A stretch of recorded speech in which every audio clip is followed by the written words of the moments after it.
Hi and welcome. I'm Sam from Smart ICO Investor, and today I wanted to talk about tokens and coins and tokenomics. This kind of plays in from yesterday, and yesterday when I was speaking about Endor. So, what's happened in the past year or 2 years since the advent of Ethereum has been the release of essentially ICOs. Specific tokens to do specific things within a network. Now, we've seen a whole host of different ICOs occur and for billions of dollars to be raised in a short amount of time. It's why we're all here. It's why I'm here, of course. And yeah, I mean, it's drawn a lot of smart and interesting people into the space. But one thing that I can comment on is that a lot of the projects that I've seen, I would never actually need to own the tokens as a consumer. Uh, Now let's talk about life from a typical consumer's perspective, or at least on a different note, on how what makes a consumer focused product different than a more specialized product. Because if anything, right now we're in this specialized space with blockchain offerings, and anything really having to do with blockchain right now is super specialized. And yet people are selling these hyper specialized tokens for individual networks or projects within Ethereum.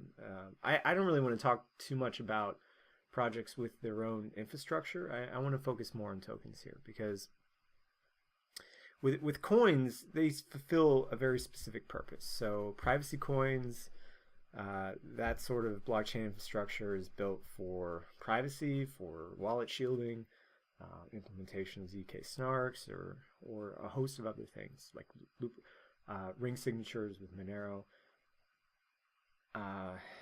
You also have um, infrastructure projects like Ethereum and Icon and Aeon and a whole host of other projects which are built to be built upon.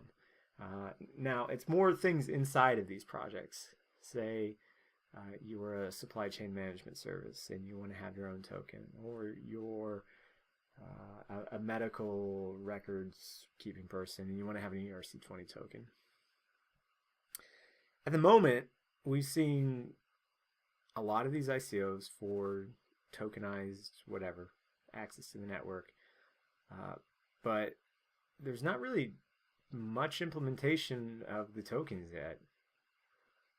Maybe this is just me expecting too much early in the life cycle of a big project which has just kicked off in the past 6 months. But at the same time, it's hard to say when I would use these specific tokens. And so it gets me wondering. I would rather have like one token or one coin that I can use with everything, rather than like many different specific coins that do specific individual things on their networks. Because at the end of the day, that the hassle of having to go out and use a different exchange, because most of these tokens aren't listed all in one place.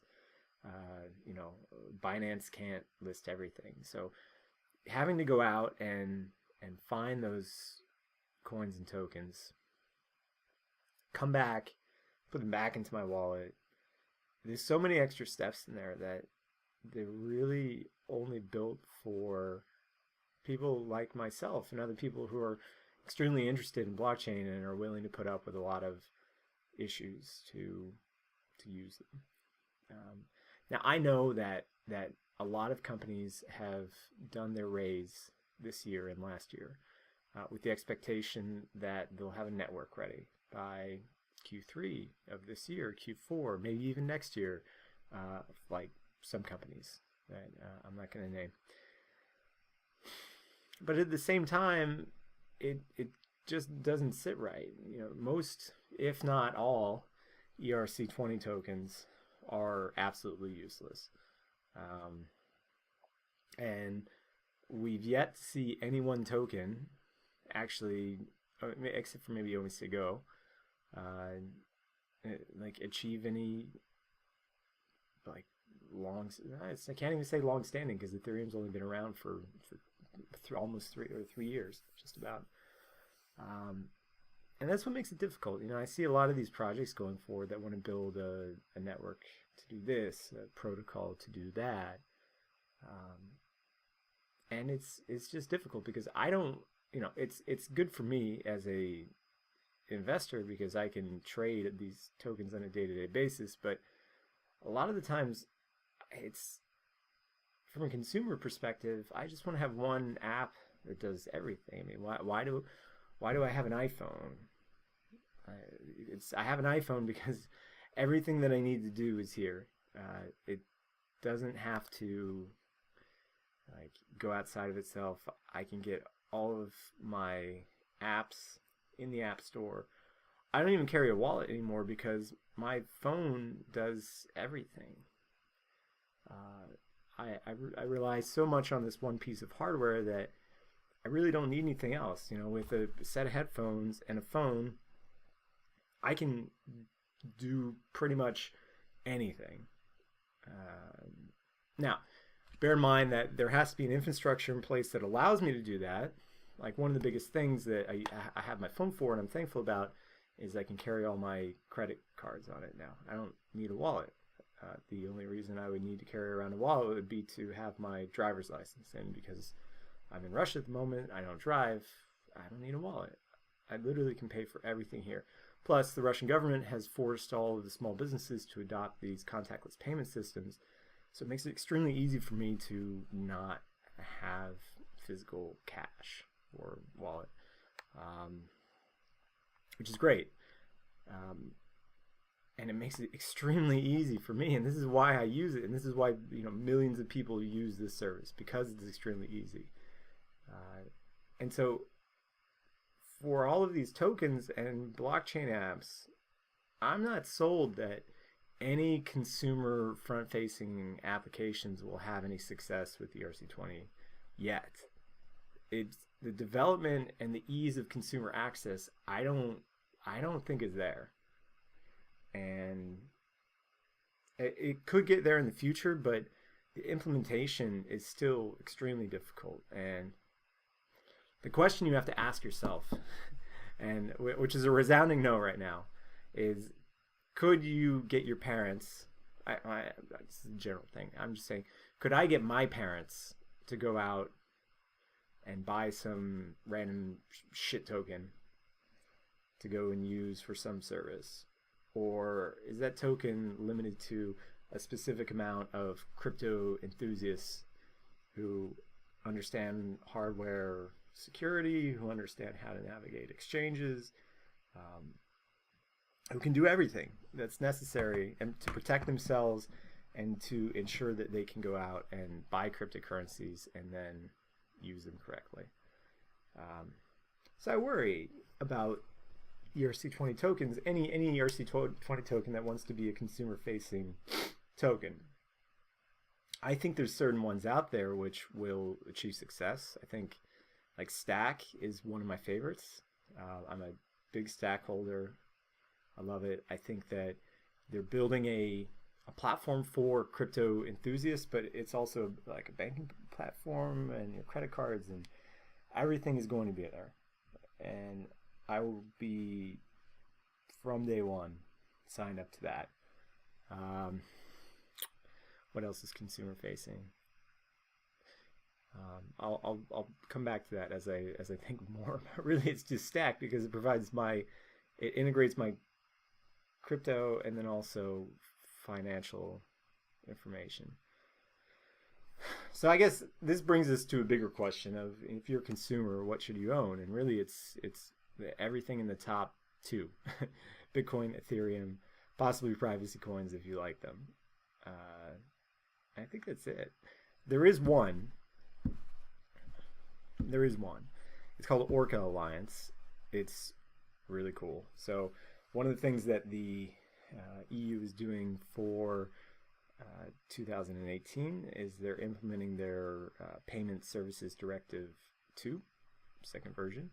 And in that Payment Services Directive, they are stipulating that the banks can no longer have their monopolies over their over a person's account. So previously, your account was specific to you and that bank, and there was no way that you could like authorize or force the bank to provide access to a third party. But now you can. And so Orca Alliance, along with several other providers, are going to allow you to integrate into your phone, like a mobile platform, all of your banking services, which is super cool. Only in the EU. So what makes Orca Alliance so cool is that they are going to integrate crypto from day one into their platform, and it's going to be a huge part of their platform. So integrate all your banking information, integrate all your crypto, and then you could seamlessly transfer between one and then the other to take your dollars and convert it straight into BTC, which then you can transfer immediately to like Binance, all with like 2 taps or 3 taps. It's really cool.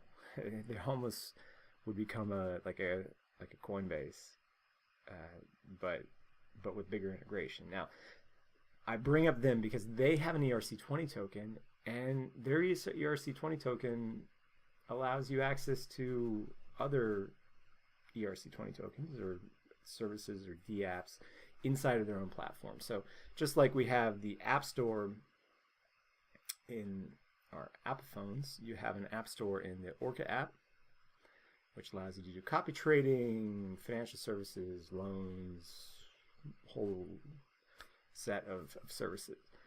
But the way that you pay for all of those services, even though they may be represented by different ERC20 tokens, is through their Orca token itself. So you'll be able to access all of these different services with one token.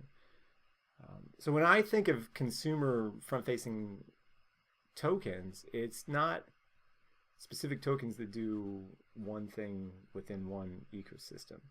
It's a general token that works within a big ecosystem of maybe smaller tokens that you can convert into smaller tokens. But people will never, on a consumer level, people will never have all those specific tokens that they need day to day to day.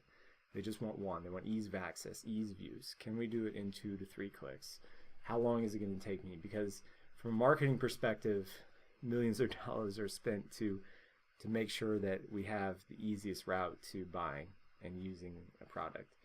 And if something is difficult, somebody will come along and make a less difficult, easier to use product, which more people will take on. Because at the end of the day, I don't want to have to do 15 different things to access decentralized copy trading.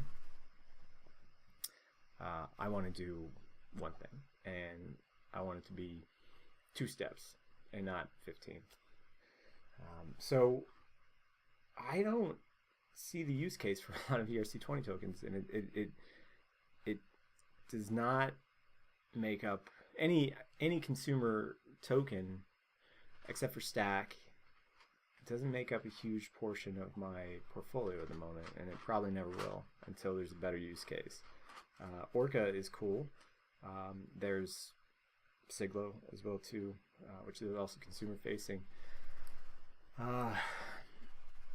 So yeah, I mean, I would think that going forward, at least in the next year or 2, we will see more generalized tokens like what Orca is doing for specific blockchains. So more specific blockchains that do specific things, and then we have more general tokens. And that's kind of the winner, because you don't want to have to change. There's like 1,500 cryptocurrencies right now, and there's more that come online every single day.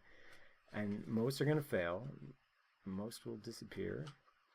But the ones that stay around will be huge. And so when it comes to access, I would want to see one. I want one token that does everything. One token, one coin to rule them all. Maybe it's Bitcoin, as the maximalists would say. Maybe it's not. I don't have that answer. But maybe somebody will think it up, or at least design a platform where you can have instant atomic swaps between tokens to allow for huge amounts of liquidity. Kind of integration of what Kyber's doing into their token platform or infrastructure to allow liquidity for these sub tokens from day one. Those are some small thoughts. I'm glad that you've taken a listen. Make sure to subscribe down at the bottom. Send me some questions. I'm always here, and I will see you tomorrow.